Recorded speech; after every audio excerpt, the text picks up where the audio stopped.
Hello everyone. Today, we're going to be talking about Duolingo. This is a non-sponsored video, as a heads up. So yeah, welcome back to my channel. Me reviewing Duolingo is something I've wanted to do for a little while, but I wanted to gain my consensus off of what I would say would be Duolingo Plus versus standard Duolingo, and also want to talk about my pros and cons.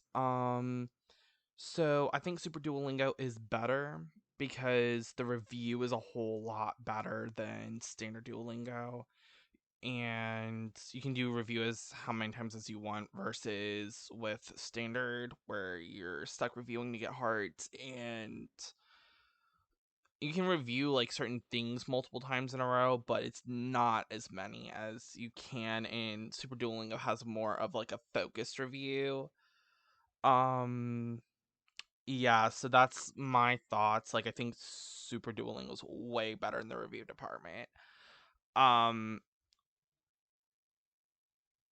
and so I prefer Super Duolingo, but when I get the money, I'm gonna probably pay for Duolingo Super if things turn out really good with Duolingo. But and I like the grammar notes that are there as well. Like grammar notes, those are super helpful when learning about different grammar structures that aren't familiar to yours. Like English is a Germanic language, and so some of the grammar notes for Spanish or French or Hebrew are more helpful for me um compared to Dutch is helpful as well, Dutch and German, but those are languages related to English because those are Germanic languages. But yeah, and I like learning how to read on Duolingo different scripts, especially Hebrew and Arabic. Those two courses do it really well. In Korean does it really well as well, and I think I mentioned it in my Korean resources video that helped me a whole lot, and it did. Um, and it's helping me with Arabic. It's really helped me with Hebrew. I think Duolingo really helped me with Hebrew. I think they really built that course really well. Um, which I am so glad they built it really well in my opinion, and has me keeping on wanting to do the Duolingo Hebrew course. Um, for example, learning how to write though, unless you have one of those styluses for a touch screen, it's not really useful for me. So you're just dragging your finger across the screen. I use it on my phone. I have an iPhone. So yeah, I don't use Duolingo on the computer because I don't have multiple language keyboards. Otherwise, I would be.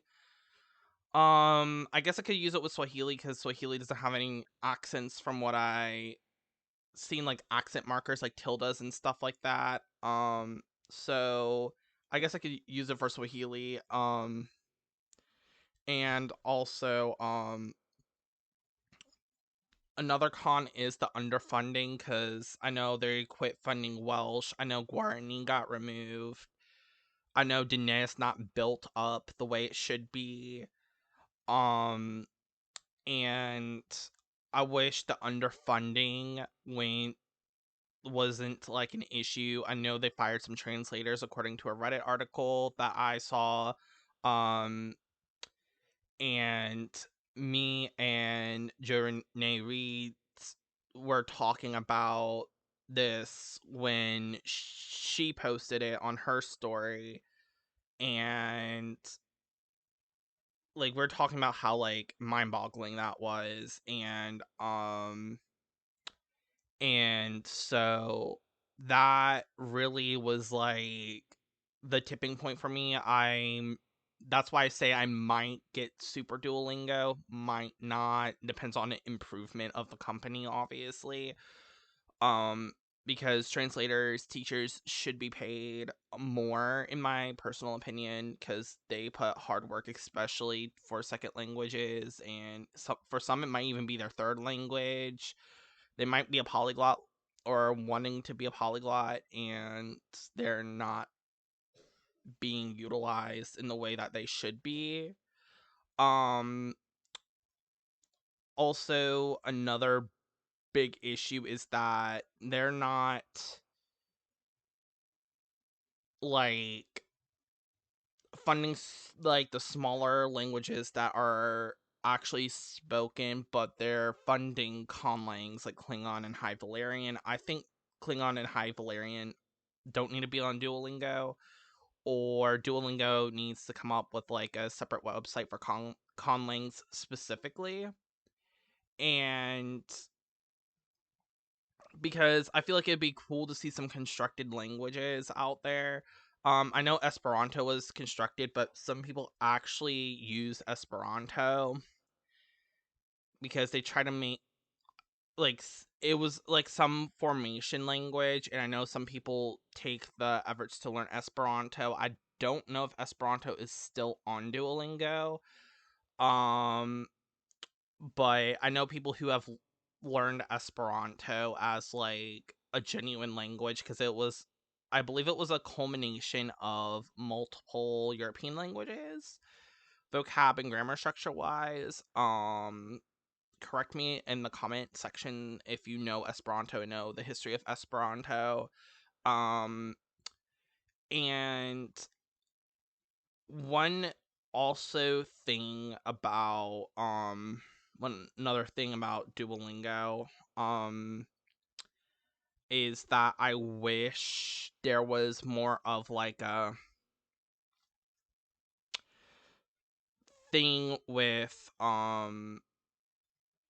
I feel like some of the flags like are important, and but like my personal opinion, as far as I think Hebrew should be represented with the Star of David, since Arabic is represented by the Arab League flag. That's just a personal opinion of mine. To make it fair, because you don't see like a Lebanese flag, an Egyptian flag, a Saudi flag, a Palestinian flag, a Moroccan flag, or like a Iraqi flag represented by um Arabic. You have the League flag, and you have the Roman Empire flag, which was an empire, and I acknowledge that it was an empire back then. It kind of looks similar-ish to what we would as to what we would think it looks like, or what it actually looks like. Instead of like the Vatican flag, which makes sense, but I feel like the Vatican flag would make more sense in the fact that we would recognize it more. So I wish the Vatican flag, or at least the Vatican colors, yellow and white, were put for Latin. But I understand that people learn Latin for medical terms, and so they kind of want to keep it neutral in that sense. So I feel like they need to at least have like the simple like Star of David for Hebrew versus the Israeli flag, because that could trigger some people, and um because of the Israel Palestine conflict. And personally, I would agree with that. So and I think one other thing is that since a lot of people, like Latin Americans, a larger dialect, I feel like the Spanish flag could be the Mexico flag and the Spain flag, or strictly Mexico, because Portuguese is represented by the Brazilian flag and not the Portuguese flag. Um, but like that's just like a little bit over criticism. I know Spain gave Mexico Spanish, so like I see why. And Spanish deserves some representation as well.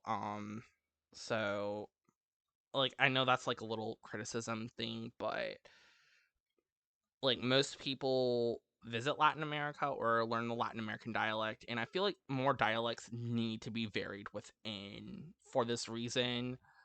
Um or have it go to the European flags, or strictly the Western flags like Brazil or Mexico.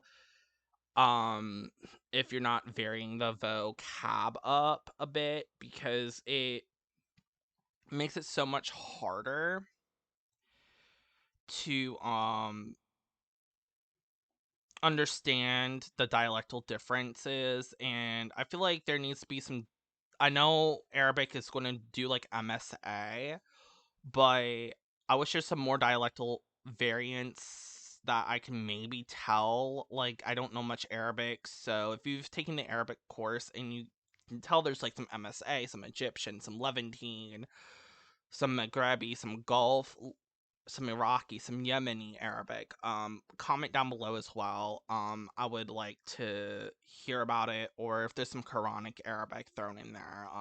Comment down below. As for Hebrew, I feel like it's just more standard modern spoken Hebrew, spoken in Israel and amongst the diaspora of Jews since post World War II. So I feel like I can say like Hebrew is basically a general concisus of like what is modernly spoken. Um and like I feel like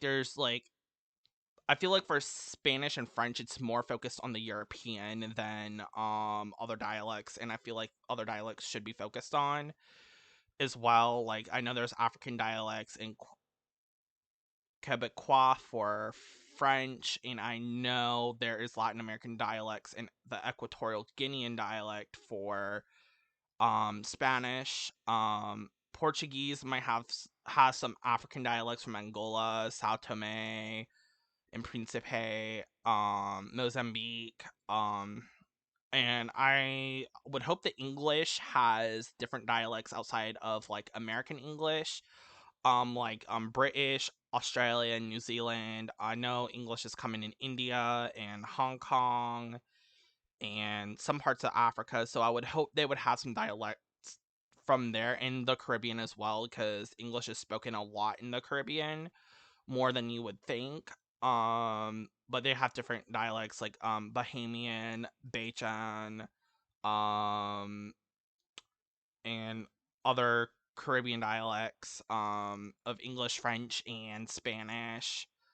And Dutch also has some Caribbean dialect as well. And then there's Jamaican patois, which I feel like should be brought to Duolingo, because I feel like that's a very unique Creole, because they brought Haitian Creole.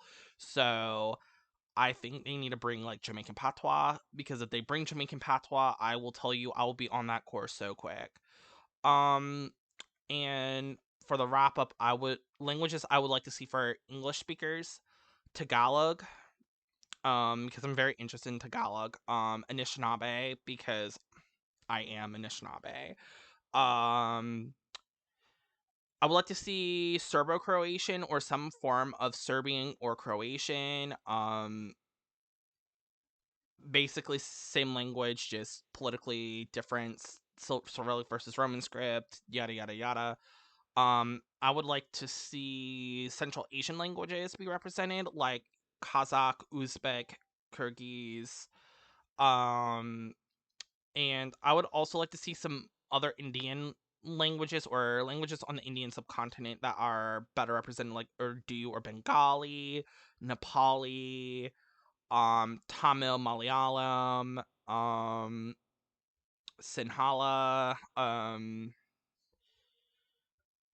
and maybe like some other Southeast Asian languages like Burmese, Thai, Khmer, Lao, be represented more, and maybe a Pacific Island language like Tongan, Samoan, Fiji, Maori, um, and maybe some more African languages like Hausa, Wolof, Somali, Amharic. I feel like Amharic would do really well. And maybe like another South African language like Xhosa, or